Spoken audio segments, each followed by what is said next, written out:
So, Prynawn da pawb a croeso. Good afternoon, everybody, and welcome to Climate Justice and Farming Futures, which is part of this year's Hub Cymru Africa Summit, Global Undod 2021. I'm your host, Aileen Burmeister. I'm the National Coordinator for Fairtrade Wales, which is a partner of Hub Cymru Africa. So first of all, before I introduce our guests, I've got some classic housekeeping to do. Hopefully you all know where your own toilets and fire exits are. Please use them if you need them.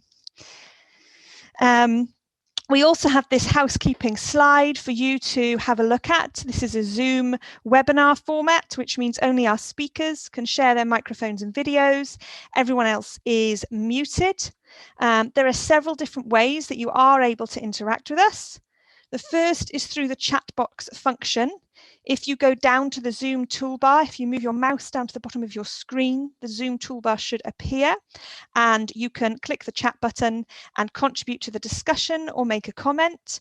Please, if you want to say hello to each other, you can write your name or where you're from or what you're interested in the chat box. The second way you can interact with us is through our Q&A button. This is part of our asking questions and answer session that we'll have later on. This is the way that we'll be looking at questions and answering them. So if you have a question for one of our speakers, please click the Q&A button in the Zoom toolbar. And I'll allow time. We've got time in the session to address questions that have been submitted. Please note that any form of abusive or offensive language or behaviour in the chat boxes or live will not be tolerated. Please listen with respect and be mindful of the experiences of others. We really value your feedback, so please complete the feedback survey. We'll post this in the chat near the end of the session. We also have two polls, which is for Hub Cymru Africa's gathering information about future events that people might like to do. So I'm going to stop sharing. We're going to try and do poll number 1 now. This is another way that you can interact with people, interact with us. So it's a question about learning opportunities and things that you might be interested in. So if you would like to answer the poll, then please do so. It's a good way to check that we can see what you're doing, and if you want to say hello to us in the chat, then please do that as well. In the chat box, if you go to the 2, it says whether you are writing just to all panelists or all panelists and attendees.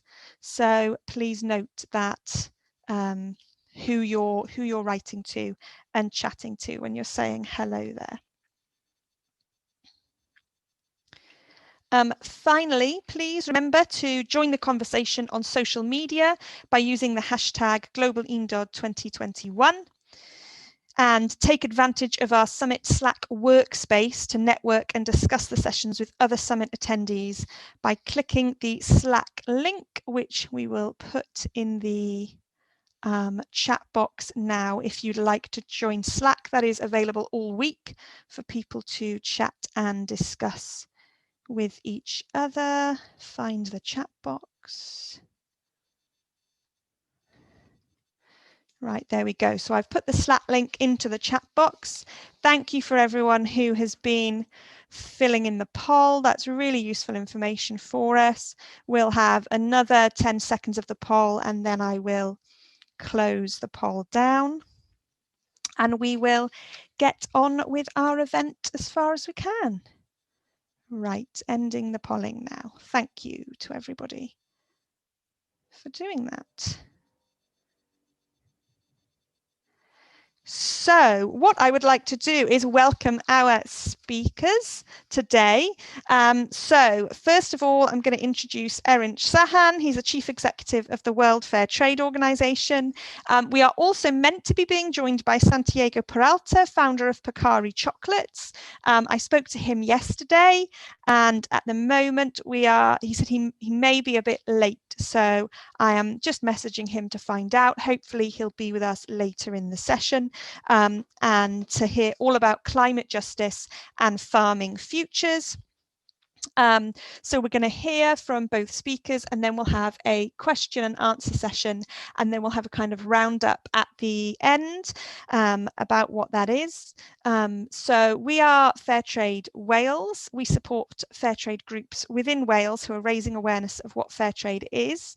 Fairtrade Wales supports 2 global Fairtrade organisations, and Erinch is the chief executive of one of them, the World Fairtrade Organisation. The other one is Fairtrade International, which some of you may be aware of, the Fairtrade mark. That's Fairtrade International, but Erinch runs the World Fairtrade Organisation, which is the other organisation that we support here as part of Fairtrade Wales. So I would like to hand over to Erinch, and I will get your slides up. Thank you, Eileen. And yeah, wonderful to be on with you guys. I see some familiar names, but also some new names as well. So great to be connected. So my name is Erinch Sahan. As Eileen said, I run the World Fair Trade Organization. We're essentially the social enterprise wing of the fair trade movement. We've been around since the 1980s. Most of the pioneers of the fair trade movement are part of the World Fair Trade Organization, and our model and our approach is really about having models of business that are holistically fair trade. So not necessarily about individual products or commodities or ingredients in products, but the entirety of a business. How would you set up a fair trade business as a brand, as a producer, as a importer or exporter that embodies the 10 principles of fair trade across its entire supply chains and its entire business. So which is very much the idea of fair trade from its origins, and still continues today. We work closely with our friends at Fair Trade International, who run the international commodity system that any brand, any global company can buy and communicate about fair trade through. Ours is very much about sort of building an alternative to some of those international brands and companies as fair trade businesses. So my membership is across 79 countries, so lots and lots of organizations around the world, enterprises around the world who have built an entire business in this way. But the reason we're talking today is really about how it relates to the climate crisis. And I wanted to sort of just take you guys on a little bit of a global journey around how fair trade and social enterprise can be a really pivotal part of the solution to the global climate crisis, because I think there is an experiment going on within our community of fair trade enterprises that is really pioneering an alternative model of setting up, designing businesses that can really, drive a whole host of broader and more ambitious solutions. So firstly, to sort of think about the bigger economic challenge, we think about it ourselves as being on a planet with finite resources, yet we've got billions of people who require dignified livelihoods. They require a means to survive, and they require a way to get the products and the services that allow them to live that life that they need. So we're sort of stuck at the moment between 2 pressures. One is an environmental and ecological challenge that we cannot ignore, because that's the very planet that we depend on. And on the other side, the social requirements that our economy needs to fulfill around the world. At the heart of this is business. At the heart of this is, what does business do? How does it make decisions? Where does it choose to prioritize its investments? Who does it choose to benefit, and how? And the way we design those businesses is a choice. I think what's going on currently in the part of the fair trade movement that I lead and I work with is an experiment of an alternative, of saying we can set this thing up to put people and planet first. We can design the DNA of business around new business models that are capable of putting people and planet before the maximization of profits. And that's a very deliberate term that I use around maximizing profits, because that's not what we do. And that's very much what the mainstream business world has come to embody. How do they make sort of decisions that constantly maximize their own profits and maximize the delivery of those profits to their shareholders? But I think there's an alternative that's sort of starting to spring up around the world that the fair trade enterprise community is a central part of.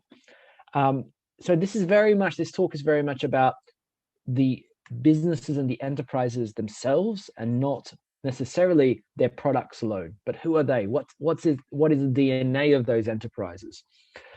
What we have found is that when you put together a business that is truly existing for people and planet, it enables a whole host of different and powerful impacts.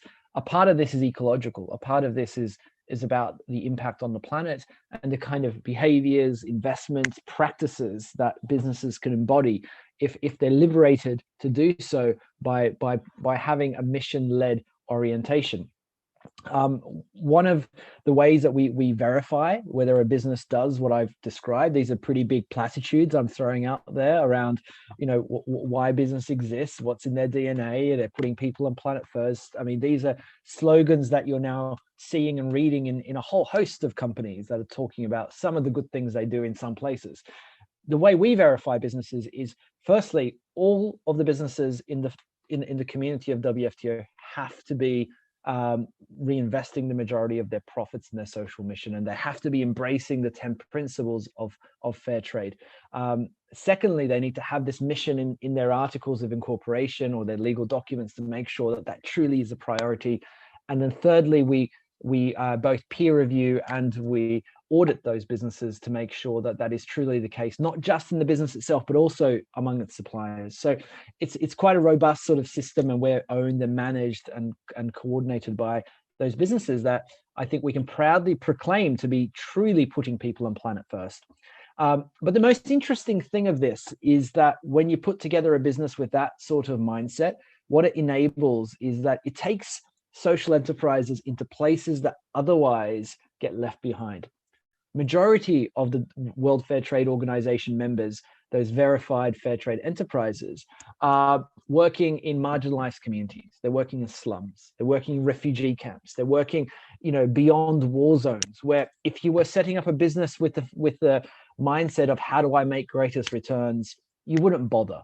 It wouldn't be worth your while to make those efforts, to make those investments, to take those risks. But if you've got it in your heart that this is a social enterprise with a social mission, I'm going to make this work, it's going to be commercially viable, and I'm going to persevere, then we get to a point where that's definitely possible. Obviously, there's a whole host of different kinds of ways of sharing value that gets enabled from that, and I think Santiago and Pacari chocolate embody a lot of those as well.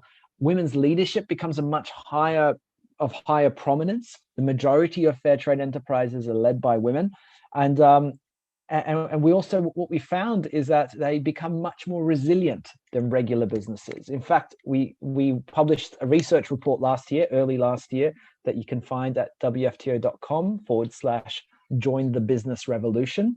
wfto.com/join the business revolution. It was with the University of Cambridge, York, Stockholm Environment Institute, Tradecraft, and WFTO that looked at these models of business. And what they found is that they were more resilient, not because they made higher profits, but because they persevered longer. They didn't fold when times got tough. They built systems of solidarity between themselves and their communities, their workers, their trading partners, the shops, the retailers, the campaigners around the world like yourselves who support fair trade. So they were much more resilient, 4 times more resilient than businesses otherwise would be. And we got to a point where we could really, put a hand on our heart and say, this is an experiment that's working. Imagine if we were to design the business ecosystem to foster these sorts of businesses as a central part of our economic vision. And I think that's the most exciting bit. And on environmental and ecological challenges, what it unlocked was a huge amount of practices that on net had a vastly more beneficial impact on the environment. So low CO2 or sometimes zero CO2 fabric production that happens through handmade products, organic agriculture in places where it sometimes takes greater effort to do it, but you need a mission-aligned, a mission-led organization to persevere. Upcycling and recycling, use of natural fibers, cleaning up the streets and turning them into new products, like, for instance, Green Glass's photo there at the bottom of the screen. Across the world, what we've seen is a huge innovation in those sorts of techniques. And it also then creates a difference in the way consumers treat those products, because you've got products that are made often by hand, often with love, often with indigenous techniques, and often in completely in a fair and ethical way. You're less likely to throw out that t-shirt that you might from a cheap retail outlet that you would otherwise get. you'll look after that fashion item, you'll look after the homewares, and if it's food, you will enjoy and love that food item in a more deliberate way that completely changes the way that you behave as a consumer towards those products. So there's a huge impact that we end up seeing through having fair trade social enterprises at the heart. And if I can go to the next slide, Eileen, to sort of finish off, and before I hand over to Santiago, who I've seen has joined us. What we see across the board is that there are new and innovative models that are coming up through the fair trade enterprise community of the WFTO. It's manifested in lots of different ways. It's manifested in all sorts of natural and ecologically friendly products that are coming up.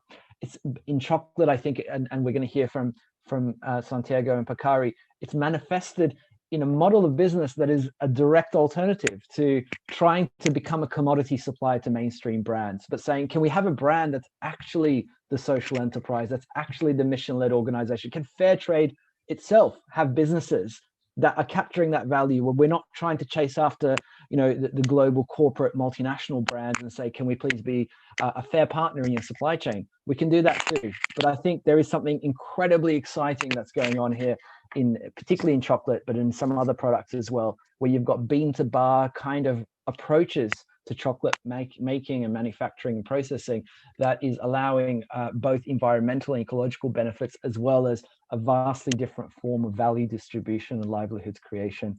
So I'll pause there, but thanks, Eileen, for the opportunity to share some of that. Thanks very much, Erinch. Thank you for being with us today. That's really useful.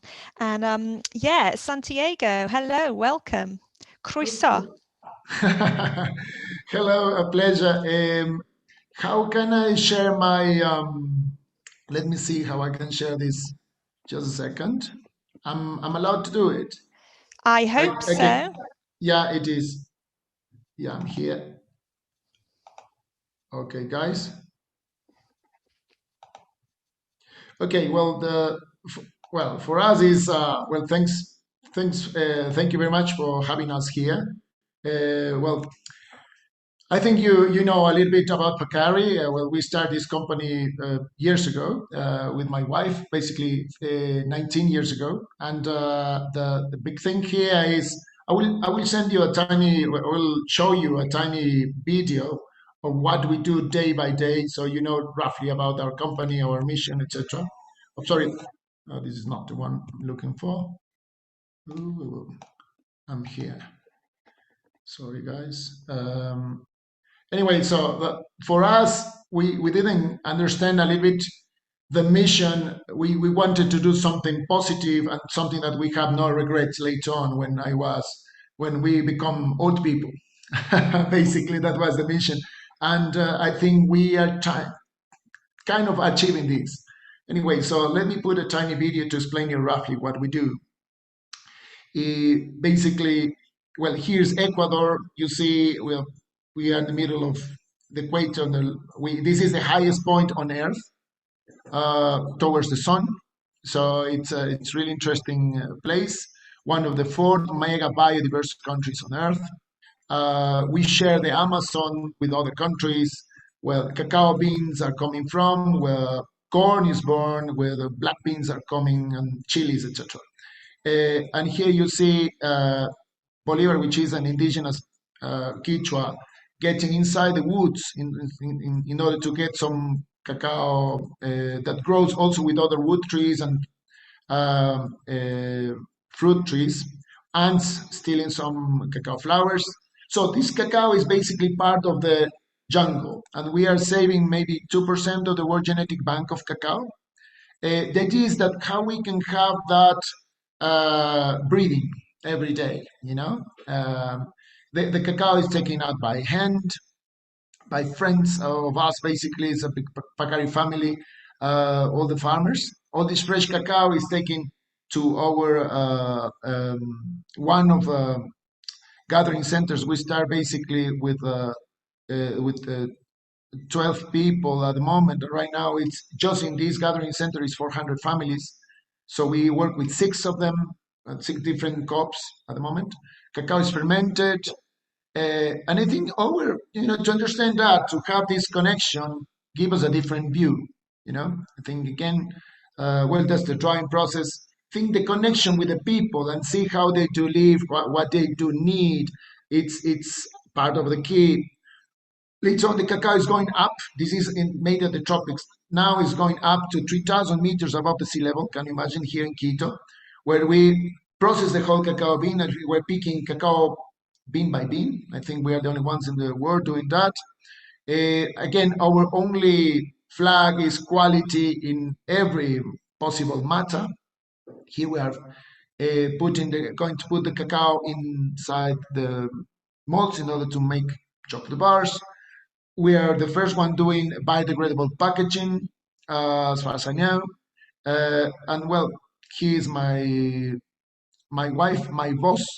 So you told us about the feminine side of the company. Well, for sure, my wife is, no doubt. We are in many countries. It's amazing. We're in 42 countries roughly around the world, and we are showing our history, our story, our flavors, our way of doing our own chocolate in many countries, and we're very proud of that because finally we have a voice. To be honest, we didn't have a Pacari brand. You hardly hear about the origin of cacao. We are the most awarded chocolate in history. We have 350 awards. That's also another recognition of quality. And we tell our story since the beginning, from tree to bar. That's how we call ourselves. Okay. Talking about the climate change, which I think it's difficult thing to talk about. We had really rough days 2 years ago. We had so much rain. Can you imagine? Just touching the problem.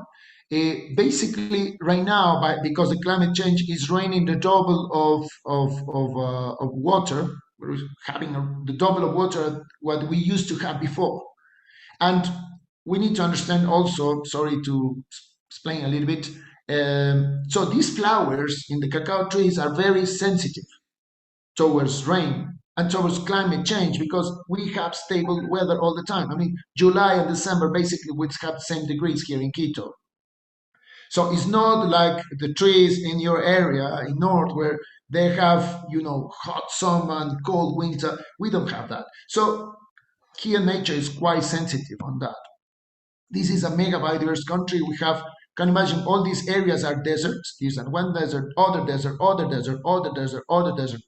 It's tons of life living there. Top of microclimates. It's very different. 1 square kilometer here have more life than whole Europe. So this is a little bit what also we need to see, also part of the problem, because when we have variations here, we have a deep problem. Well, we are organic for sure, we are fair trade, we are vegan, we're biodynamic, B Corp, etc., all the stuff.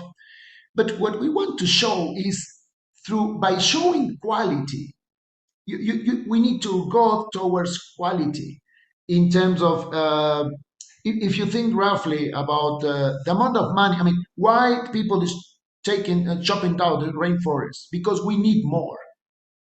That is not to get more, just to understand a tiny piece of chocolate. We're going micro, we're going to quality. Just a piece of special quality chocolate gives you a journey. It's different than eating a big mass-produced chocolate. So quality, and also quality in the pockets of the farmers. That's what I wanted to show you here also. Here's the amount of money when you do an X-ray where the money is, when you see a typical chocolate bar made, mass-produced by a big company. Normally, I won't say names, but you know all of them. And this is the tiny amount of money that comes back to the country of origin, like Africa, like Ecuador, whatever. Okay. So what we're trying to do is put finally this money, which is quite unfair. Behind that is 7 million people living with less than 20 euros per family per month, 200 million kids basically living as slaves. And that's the ugly story. So this is all connected. If we start putting the money in the right pockets, it's not necessary to chop down the forest, because selling cacao it's different than selling cacao bars. When you add added value, more money stays in the country of origin, less poverty, etc., etc., etc. This is a basic stick, a basic stuff to stick in.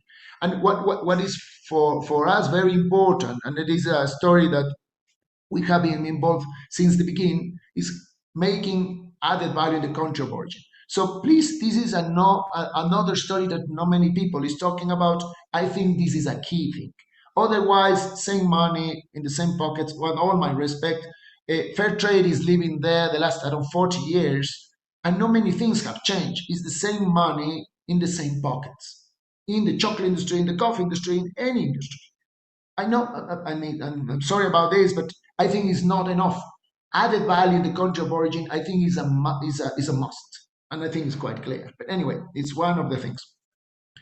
The other thing is raise awareness of that, because people just don't have the touch of, they haven't lived, they haven't seen things. So right now we have this thing. This is for Ecuador, chocolate co-branded with WWF, and I want to invite you to show you a tiny video again. Video is better than words. This is a special place. Can you hear this?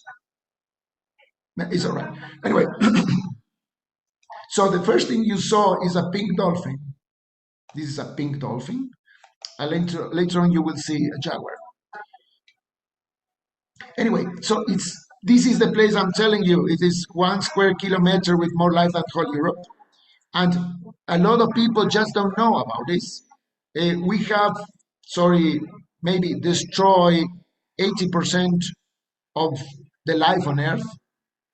You know, when the asteroids arrived and left us with 95% of the life disappear and no dinosaurs again, anymore. We are 80% of that. We're destroying a lot of wildlife. So to raise aware of that people see that there's life behind these woods, it's quite important. It's quite important that people can touch and have connection with that. Okay, so sorry about I need to jump and go fast with that to the time thing. Also, by example, this Guayusa thing, this is coming from the jungle. We are trying to look for special fruits, special flavors, special things that's coming from the woods, very special environments that show people that, this is mine because I'm eating it. People get connected while eating it. Guayusa is something that maybe you don't know, but maybe you know yerba mate leaf. Anyway, it's like an infusion from South America, and what we are putting is these flavors available for you as a consumer. While people try that, this is coming from the jungle. If someone is touching my jungle because I'm eating from that, then it's touching me. Then I care. You get this story, you know.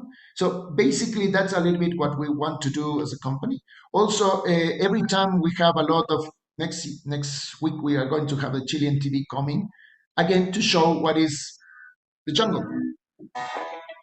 So this is another tour. We do tour to show people how people live in near the woods, how the Quechua lives, how the Shuar lives, how etc. And how is that connected with chocolate, basically? So chocolate a little bit for us is a magnet to bring people here to see how people live in absolutely harmony with nature. That's another thing that the world maybe is thinking that this is not possible. No, it is, and it's happening now. Okay. Also, we're doing this cartonless, again, compostable packaging. We, instead of having the nice box, I still have boxes here, you know, we just avoiding to have boxes because carton industry and paper industry is not something that I'm very quite proud of. And in order to make this white carton, you put a lot of chlorine, how you call it, chloro, it's in Spanish, sorry, to make it white. You cut a lot of trees, etc., destroy a lot of water. So right now we are doing this campaign of cartonless. And I think with that we have been winning awards also here by the United Nations. Also, right now we are considered in the UK, and that's where you are, guys. It's where the most ethical chocolate in the world. Sorry, the world most ethical chocolate in the UK. The word I don't know, but it's good to see that, and it's tons of things that people is showing in this article by the Ethical Consumer magazine, and it's environmental things, climate change, pollution, toxics, tons of things, human rights, animal rights, and you go deeper in ugly stories like irresponsible marketing, arms and military supply, boycott call activity, antisocial finances, tax things. That's the ugly truth behind our industry. So you will see a lot of great brands, Buja Buja, by example, but then you see, it's ugly to see, but you see our friends Tony Chocolonely is 12 on 20. At my time, when you have these names, sorry to say that, but we don't have time to joke. You cannot show it as the most fair trade if you're not. And fair in what sense? Okay, so I see a lot of advertisement on that, and it's quite. You see Ritter with 8.5. At my time, when you had less than 10, you lost a year. When you have on 20, you have Lindt with 7, you got Godiva with 5, you got Hershey's with 4, you got Gillian with yeah.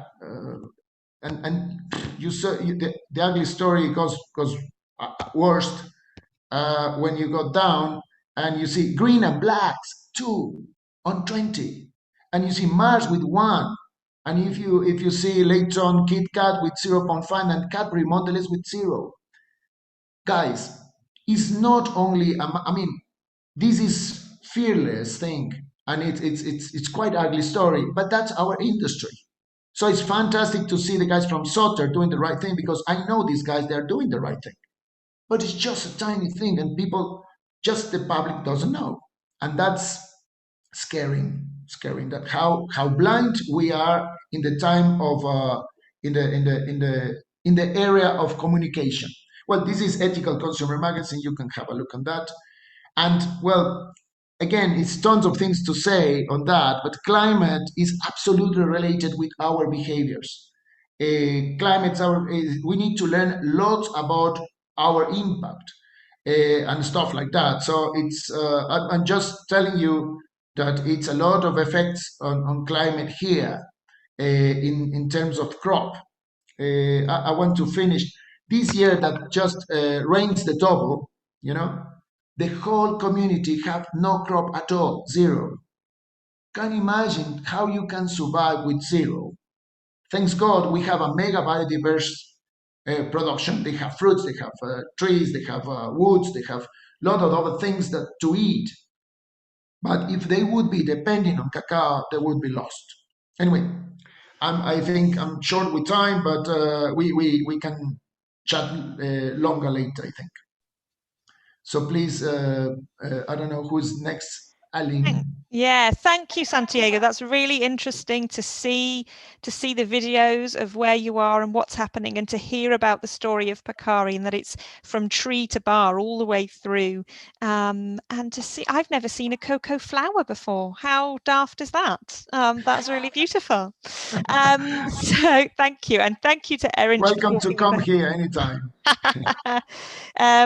Thank you also to Erinch for telling us kind of about the World Fair Trade Organization, and kind of Pacari is one of the members, but there is sort of you've got 400 members, haven't you? So there's lots of other members doing. 150, yeah. Oh, there you go. And they're all quite similar stories, because it's not about the product, but it's about have you set up the business with this very specific mission that Santiago just went into, and when you do, all these other solutions come out of it. The rules of fair trade is one thing, but the DNA of the business that's assessed as part of this actually is the bit that enables the rest of it. And I think that distinguishes Pacari and other similar brands from those that are working on it purely as a commodity. Yeah. Mm. So Agree. I'd like to invite people now to write questions, if you have any, for Erinch, Santiago, or both of them in the question box. They said if you move your mouse down to the bottom of the screen, you should be able to, something that says Q&A. If you have anything to discuss, please do put it in the chat box. I see Erinch has put a link in there. Santiago, if you want to put any links in the chat box as well.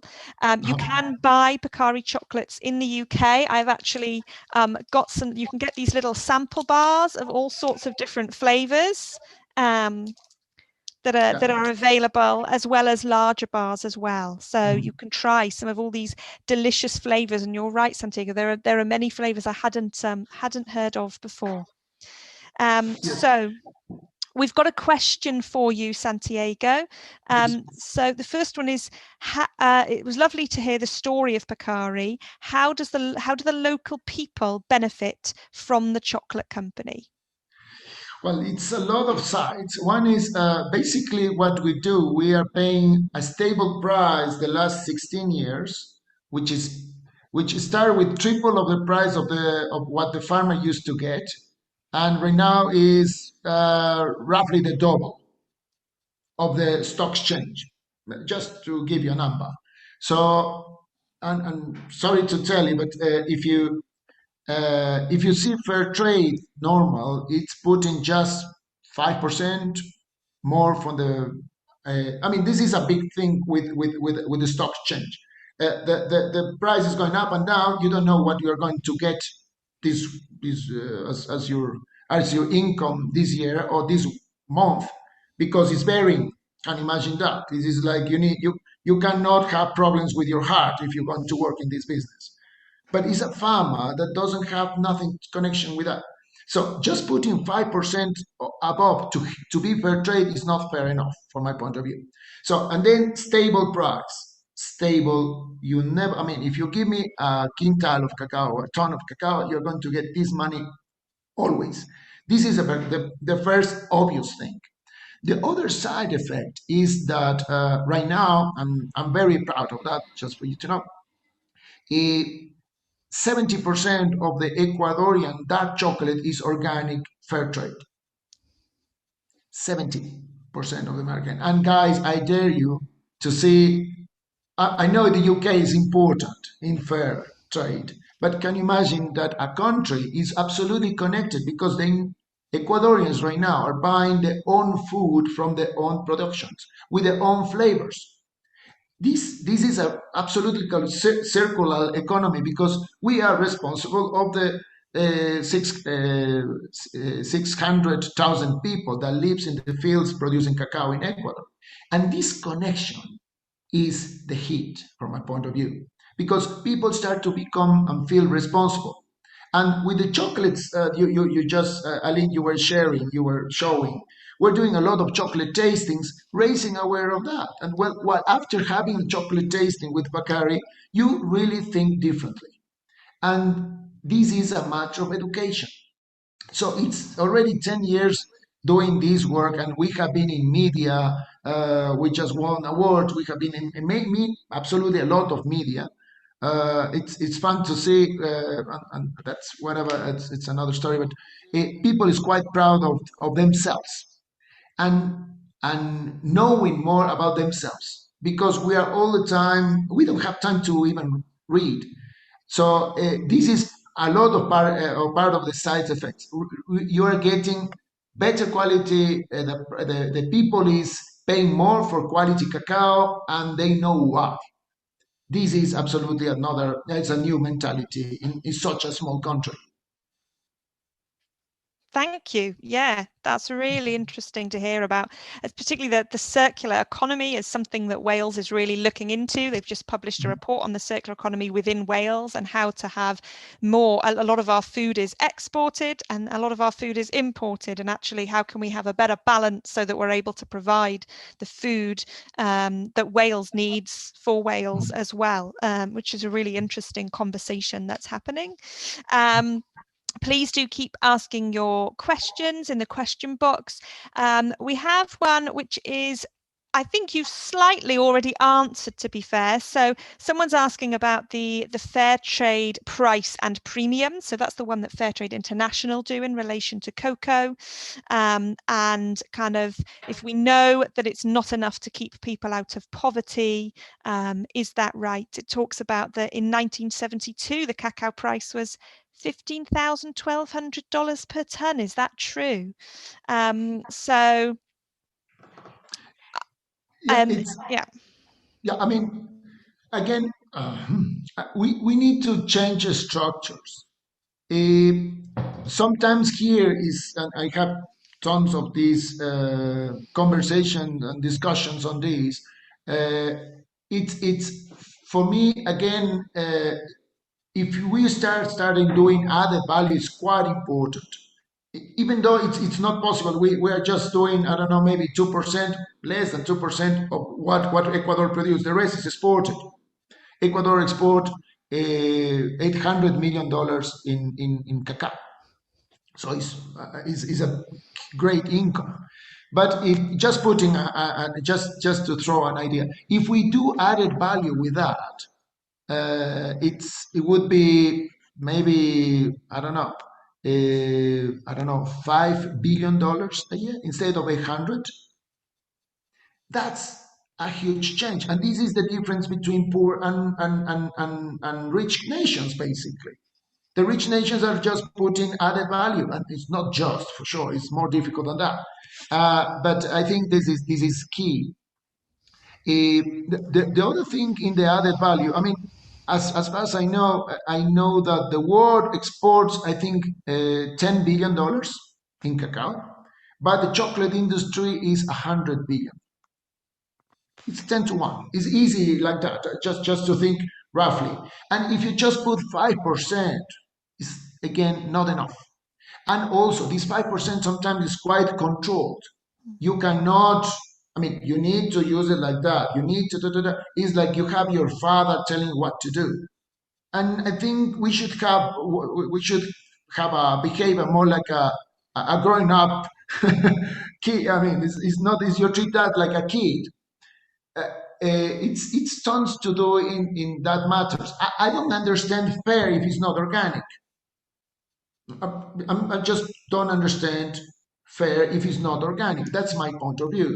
To be honest, whatever which is not organic should be illegal from my point of view. Maybe, and of course, it's not. It's one of the things that we have lots to talk. So organic and fair, it's basic, but how is fair? And the whole world, I think people in the UK and everywhere, you go to the States and you see, I'm buying fair trade. But I absolutely think this is not enough. And it's a long discussion on this. But I think we are showing that the change can be possible. A lot of people were saying this is impossible. You cannot do. These countries are very unreliable. Is very difficult. The know-how, all of this, it's swapped. This doesn't exist anymore. But we clean that. We have the best chocolate in history done here, and is a lot of people doing that. It's a lot of organic cacao and chocolate producers doing fantastic chocolate here. So I think it's just a matter of awareness and connection. I think if people start to realize how much money is going to the pockets of whoever producer, they start to realize to who you are giving the money. I mean, this is education, basically. Thank you, Santiago. That's brilliant. Erinch, I noticed you had something also to comment. Yeah, I mean, I think just to build on Santiago's comments, it's about where we see the economy and the global economy going. I think for the last 20 or 30 years, we've tried very hard as a fair trade movement to try to work with the existing structures of particularly the agricultural system. You know, we try to work with the existing brands, the existing processors, the existing traders, the existing, people up and down those organizations. And after all this time, we still have child labor in West Africa. We still have slave labor in other places. We still got poverty wages. We've still got very few people earning living income or living wage.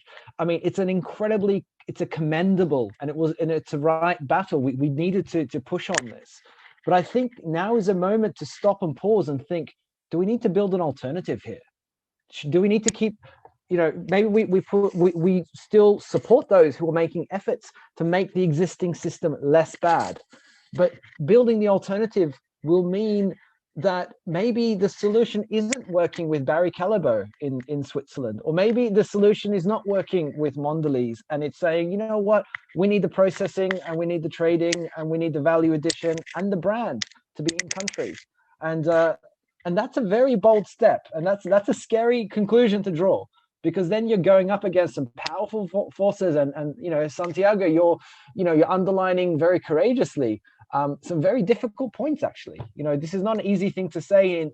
There would be panels in some places where people would come after you for saying these things, but it's the honest and courageous thing to do, to underline that there is something structurally broken, and we can tinker and work within and create systems around it, or we can say, guys, we need alternatives. And I think, I cannot pretend like the World Fair Trade Organization community is perfect and everything works, but I think from the beginning, what we've tried to do and what we're trying to do now is support those and verify and try to give credibility to organizations that are trying to be an alternative, not trying to be commodity suppliers into global corporations, but try to build an alternative. A majority of my members are based in the global south. The majority are doing value addition in the global south. That's at the heart of the model. And I think that experiment is working if we have the courage to lift our heads a little bit and say, guys, we can roll this out. This doesn't have to be a niche. This can be the new economic vision that actually we roll out. And I think the fair trade movement is well placed actually to push that conversation forward. One thing I should say, in this pandemic, it's happening. I think that a revolution is happening for somehow, because we do hope we just have more time of seeing what we eat. I have seen tremendous, dramatically positive things, as I know that in Germany, Austria, etc., they have like 20% more organic food, by example. People is eating better quality. People is reading. Right now, they do have time to read. People is having all this exchange of information. People is not lazy in that matter. And right now, people is really caring about themselves and health, and a lot of other matters. So, and I think with that, that's a revolution, because in this year happens what's going to, normally the increase, it was 2% in organic food. This year it was 20. So in 1 year happens what happens in 10 years. And I think that the fair trade movement is also having the same thing. People is knowing on these things, and is a lot of education. Again, if people get aware where the money is going on, I see a huge trend in vegan people in Germany. I think 1 in every 4 millennials are vegan. This is revolutionary. In a country which has been eating, I mean, I was living there. It's not a vegan country at all, and this is for me quite refreshing and gives me a lot of hope. More and more people is more picky. This year we becoming in food at least more picky than ever. People is eating better quality, cleaner and healthier stuff than 1 year ago, and that's part of the time, and that's why we have been spending a lot of chocolate. We have done chocolate tasting for 5,000 families, just for you to tell you, by Zoom, like we are having this fantastic chat now. So the raise of awareness is key, and gatherings like the one we are having now with the people which is hearing us now, it's affecting whoever is hearing this conversation. and putting other ideas or other points of view. And I think it depending on how fast we can share these ideas, basically. So we are using normal media. We have been in TV, etc., etc. We need to be more again touching the mass media or the waves of communication where people get this easy information. This is the way. People not stupid at all. People know and they decide. And as if we start to raise the awareness in the consumer, and we have a clear-minded and knowledgeable consumer with a lot of consciousness, they're going to decide to the right guys. That's it. To the right guys. Thank you. Yeah. We've got quite a few questions. We've only got 5 minutes left. So some of the questions we've sort of covered and some we haven't. We might type some of the answers. I think panelists, you should be able to see the questions available. And what I'm going to ask is for a kind of roundup comment from each of you in relation to climate justice and the work that you do. What are your fears? What is one of your fears and one of your hopes for the future?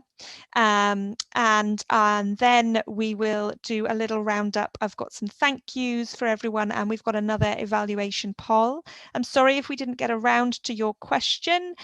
We will have a go at answering them. There's a few people I can see typing the answer, but the next thing I have to now, so I'm going to go to Erinch first. And so it's asking, have you got a fear and a hope for the future in relation to our theme of climate justice and farming futures? My fear is that we accept the structures of our global economy as it is today, and we try to improve it, instead of thinking, what is the structure we need, and try to build it. My hope is that we are seeing this. We are seeing the grassroots attempts, and they're happening at local level around the world. They're happening at grassroots level. There are social entrepreneurs like Santiago. There are thousands of them in places that are incredibly difficult to do this work in, and they're making it work in a business ecosystem that isn't designed for them. Frankly, it's designed for other kinds of business enterprises, not social enterprises like Pacari.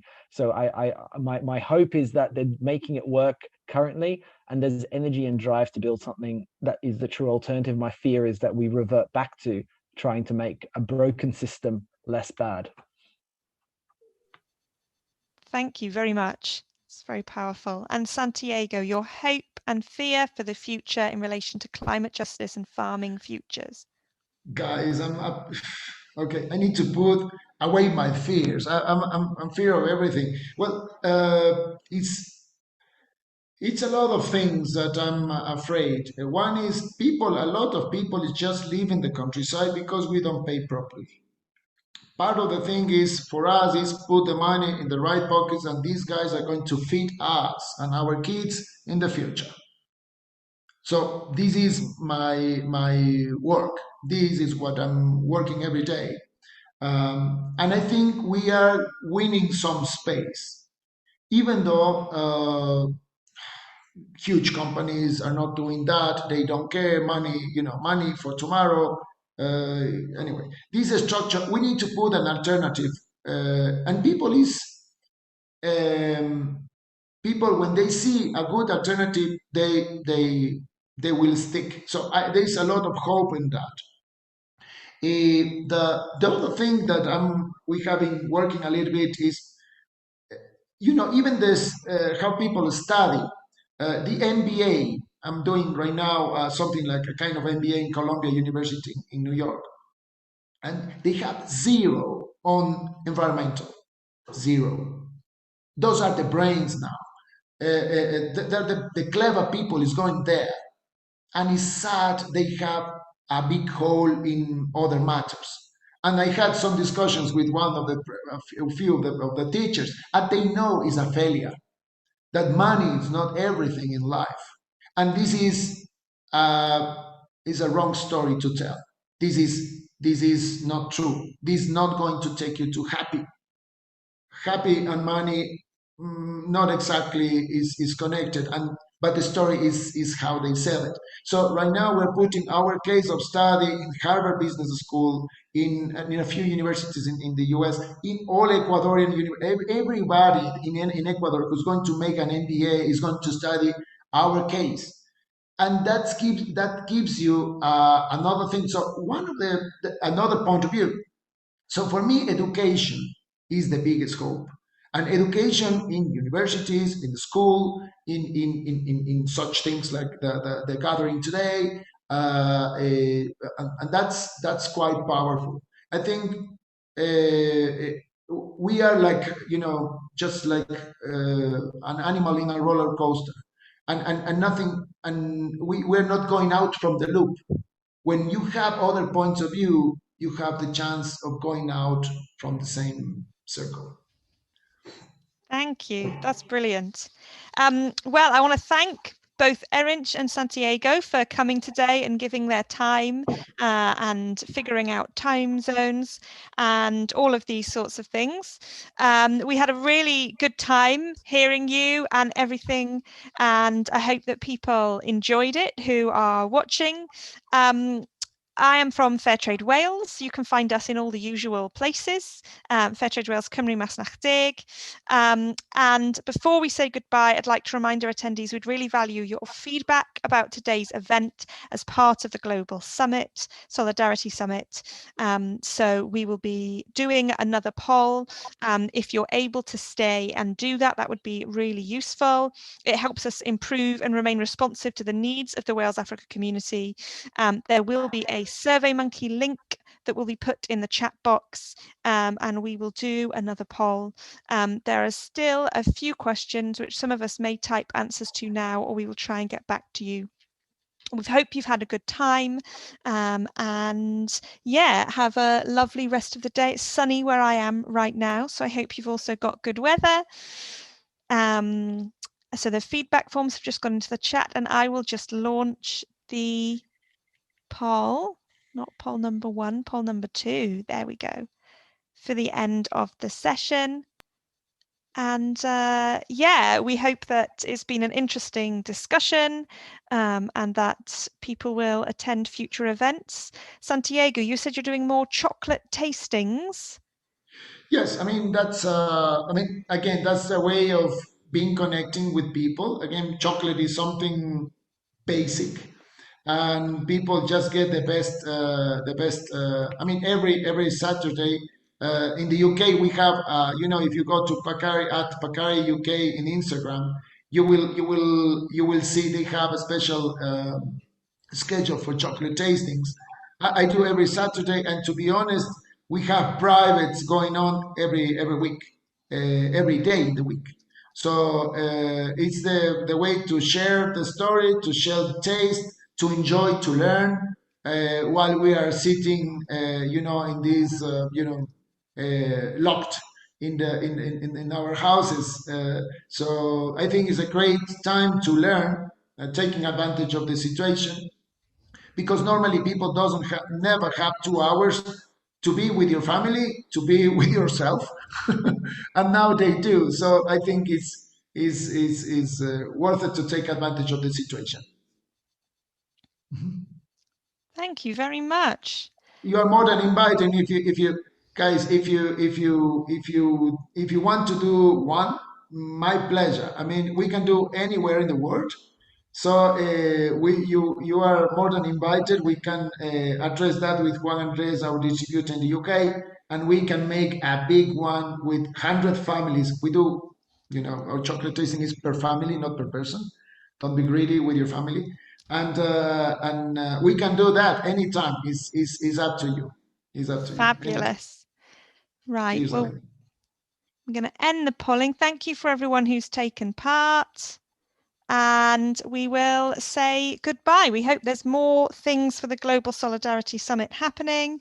And yeah, hopefully not see you again. And thank you very much. Diolch. Thanks, guys.